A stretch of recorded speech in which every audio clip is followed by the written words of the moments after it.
I'd been collecting old cameras for as long as I could remember, but none caught my interest quite like the one I found at the dusty corner of an estate sale. It was a classic, a 1950s Leica, its black body still gleaming under the layers of age and neglect. What sealed the deal was the roll of undeveloped film still nestled inside. I was ecstatic about the find. As I developed the film in my darkroom, the photographs emerged slowly, revealing what seemed to be ordinary family portraits. There was a woman with perfectly curled hair and a bright smile, a man with a stern look softened by the child he held in his arms. All perfectly normal, if it weren't for the subtleties. In the first photo, the family was lined up by an old oak tree.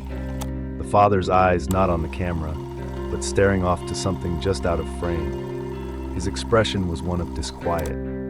The next photo showed the child, her eyes wide and tearful, looking not at the camera but at the same unseen point, her small body tense as if ready to run. Each successive photo told a similar story.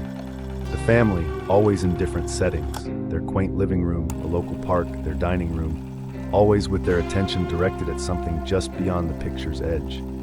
A creeping unease settled over me. The last photo on the roll was different. It was taken inside the house, in what looked like the living room. All three were in the frame as though someone else had taken the photo. They weren't smiling. Instead, they stood close together, the father holding a baseball bat, the mother clutching the child so tightly it must have hurt. All of them stared directly at the camera, or rather through it. Their faces pleading with me, begging me for help. I shook off the initial shock, rationalizing that it was a staged series of photos meant to spook whoever developed them. Yet sleep eluded me that night. Every creak and sigh of my house sounded like stealthy footsteps. Every shadow seemed to conceal a lurking figure.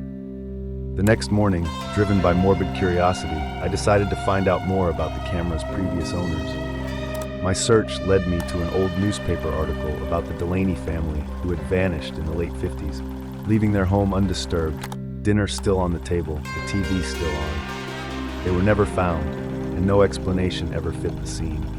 As I read the article, the room chilled. The feeling of being watched crept over me, the hairs on my neck standing on end. Reluctantly, I turned to look behind me, half expecting to see the family standing there, still begging for help. There was nothing, of course, just the shadows. But sometimes, late at night, I swear I can hear the faint click of a camera shutter and the quiet whispers of a family, stuck forever, just out of sight.